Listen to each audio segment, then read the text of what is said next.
Well, hello everyone, it's Kathy and we are still in Krabi, Thailand, and in this ride we are doing a ride to watch the sunset at Tubkaek Beach. I'm going to spell that Tubkaek Beach. We are heading out the same way we did last time, down to Arnol Beach, and then follow that around and essentially kind of follow the coast to this beach. I can't remember what the time exactly it is, but it's late afternoon and we had the intention of getting to the beach, seeing a bit of the sunset and still riding back to our accommodation before it's completely dark, because I wasn't keen to ride in the dark. I mentioned in the other video that we did a ride to see the elephants, and I was going to show you some of that footage. Unfortunately, when I looked on my camera and back through the footage, that footage didn't record properly, and it had nothing to do with the DJI Osmo Action 5.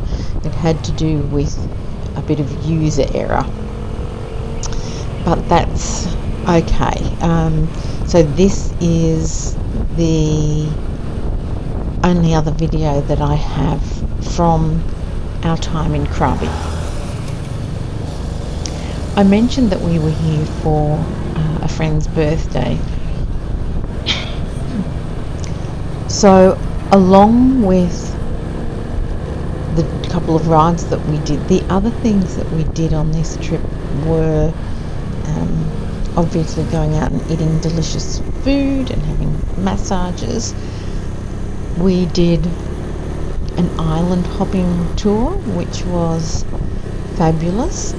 So we went to a couple of islands on a longboat.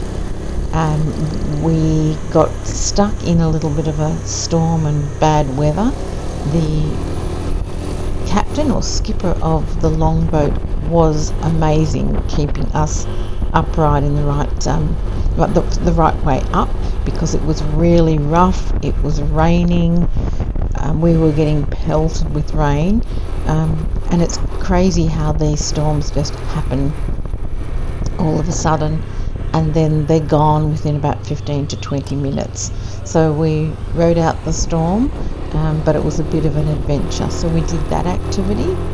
The other activity that we did was kayaking through mangrove. So it was on the ocean, but obviously close to the shore, and kayaked through some mangrove areas, some canyon areas. Beautiful, and I have plenty of footage from those couple of adventures, but obviously this channel is more about riding than the touristy thing, so I probably won't put anything up about that other than to say it was great. The other thing that we did, I'm holding my hand up and flashing my hand because the person that I'm riding with forgot to turn off the blinkers. It was a common theme for all of us riding, particularly me, that I kept forgetting to turn my blinkers off, which is a bit embarrassing. Everybody else that I rode with was obviously a much more experienced rider than me, and so I looked a bit silly because I kept leaving my blinker on. But anyway, that's okay. The other activity that we did was we went to the Emerald Pool and had a swim there, and that was lovely, and also to the hot springs, which was nice.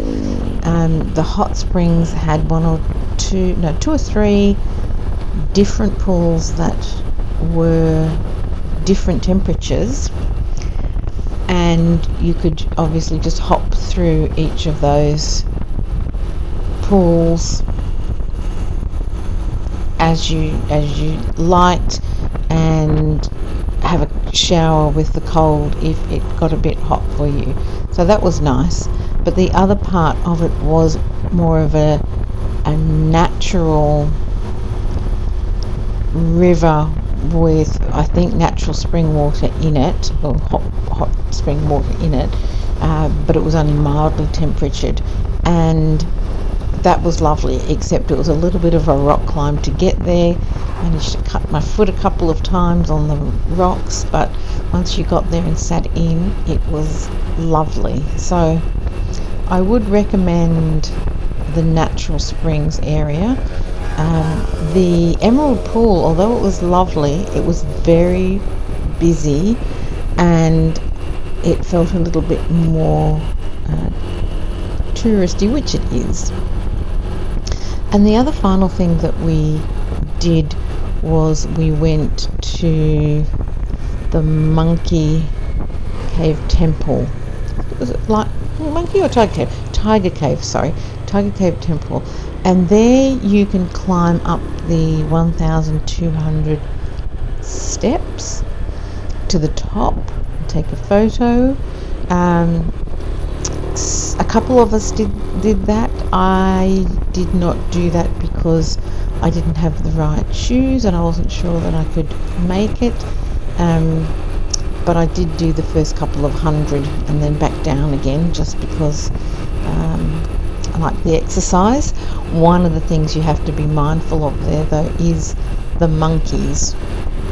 And there were a few monkeys there with little babies on their tummies, which were so cute, but they were a bit of a menace to the tourists. And so what we noticed when we went down was that the operators had dogs, and they would send the dogs up the stairs if there was any screaming or any indication that tourists were being hassled by the monkeys, which they were. And so the hosts there sent the dogs up to scare away the monkeys so that they wouldn't scare the tourists.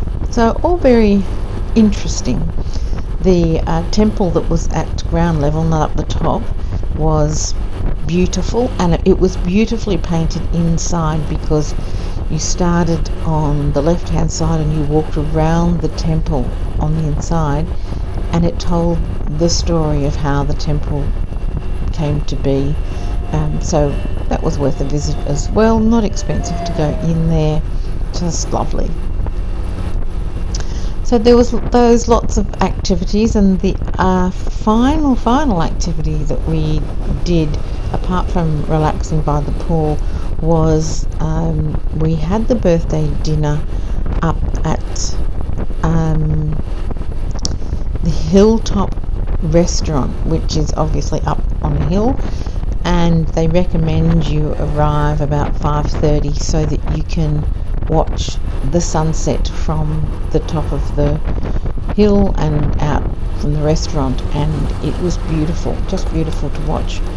Lots of people there taking photos, of course, because it's a bit of a famous spot, but lovely food, lovely location, and beautiful views. So I think that is the gist of just about everything that we did. My friend and I got up early every morning because we're generally early risers, and went for a bit of a walk down to the beach and along the beach every morning when nobody else was up and the sun was coming up, and that was really nice. It was very quiet. So I really enjoyed that as well, because we both like our walking and hiking. So back to our ride now. You can see that it's not dark, but I think just because of the placement of the sun in front of us, it just makes it a little bit harder to see. But this was an area that we hadn't ridden before, so it was nice to explore somewhere different. I had been looking at the map to see how far down south you could go, and you can really go down into Malaysia by the looks of it. Just head all the way down into Malaysia, and then I'm assuming you can catch a ferry across to Singapore, And it did make me think, gosh, this would be so much fun to just go on a much longer adventure just on the bike, particularly at this time of the year when it really wasn't that busy on the roads.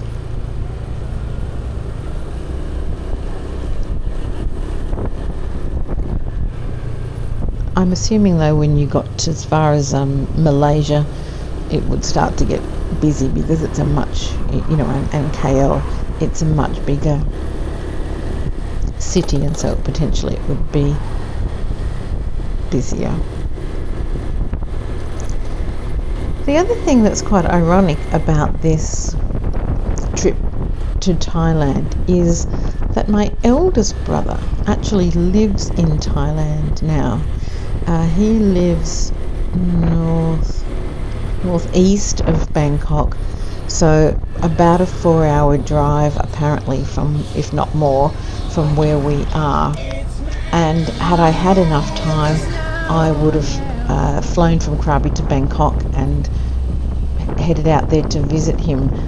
But the ironic part of it was that he was actually in Australia in the time that we were over there. So he had come over, I'm assuming for visa reasons, to manage his visa and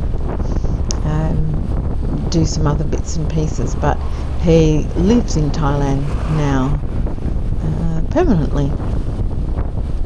He moved over there a year or so ago maybe, and it's not unusual for him. He lived a lot of his life when he was working in Malaysia, so he's quite used to living in these tropical locations, and he loves it.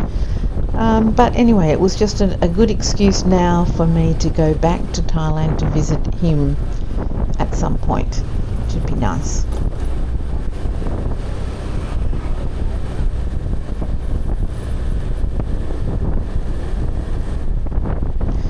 There are a couple of attractions that we saw that were a bit closer to the hotel. The landmark markets, where at night time they come alive and there's lots happening, so we had a couple of visits to there. And a couple of the people in our party also went to the Muay Thai, I think that's how you pronounce it, I'm not sure, boxing. I don't know how people feel about boxing. I'm a little unsure. I didn't go because it was on quite late at night, but I did go back to the arena area where they do the boxing and watch some of the sparring that happens, and I would not last 2 seconds in the ring and fighting in that style of fighting.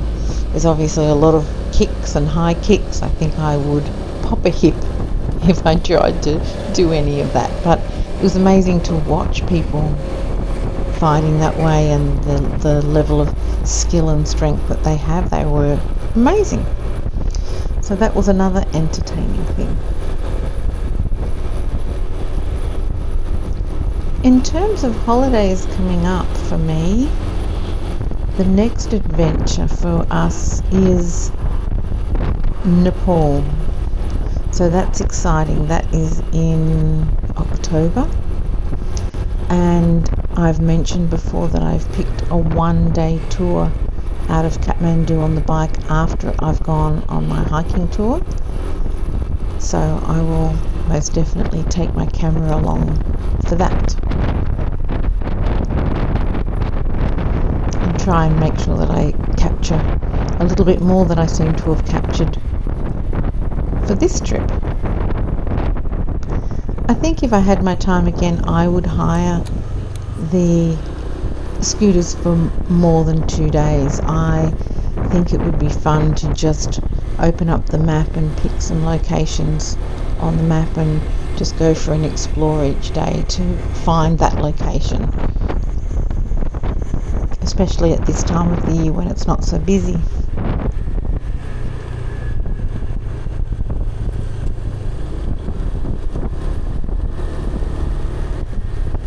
In other news, I have purchased, after seeing this on a friend's on the last ride that we did, a cushion seat for Rosie Vesperina. How cool is this little side track down here? I really liked it. Anyway, the seat is kind of gelish. I know I've tried a few different ones, but I really need to have a solution for my seat for when we ride to Canberra in March next year. So we saw a friend when we went for a ride had one of these on her bike, and so Marie and I have both purchased one for our Vespers, so I need to give that. I had a little ride on it just to test it very quickly and readjust where I've positioned it, but I'll do a bigger ride and test it out more, and hopefully that will be the solution for my sore butt when I've got a ride. We've booked the accommodation at the halfway point both there and back, so I think we're almost ready to go, to be honest.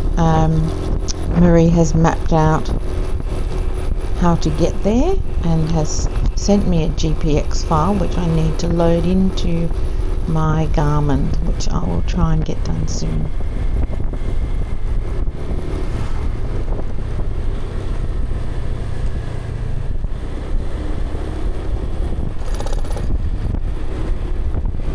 You can see that sun's getting a little bit lower in the sky now, and we're getting a little bit close to where we're just going to stop. And the plan is we will stop at this location and just wander along the beach. We know there's a couple of little bars, very quaint, very rustic bars set up along the beach. So we will sit there and have a drink and watch the sun go down a bit before we ride back.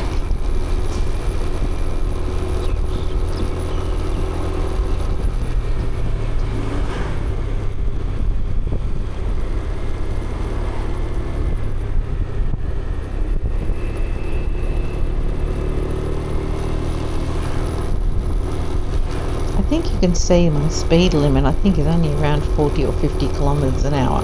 So certainly not going fast at all in these back roady areas. Nice and easy.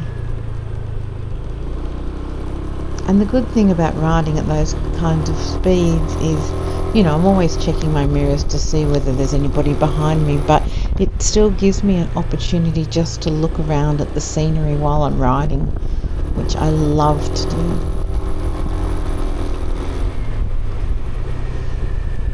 Also, how good is the quality of these roads? I was so surprised. I think I mentioned that in the other video, but just honestly, really, really good quality roads. Not too many big potholes and things. So they've done a great job of maintaining it. Big tower there on the right. I'm not sure what that is.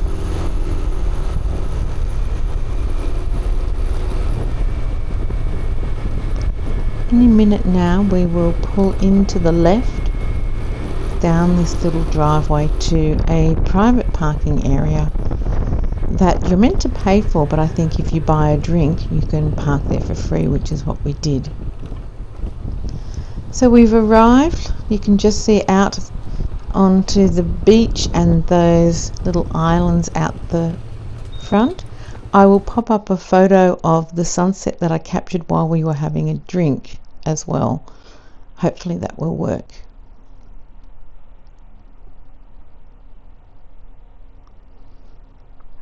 Thank you very much for watching this video in Krabi. I wish I'd taken more, but I will next time.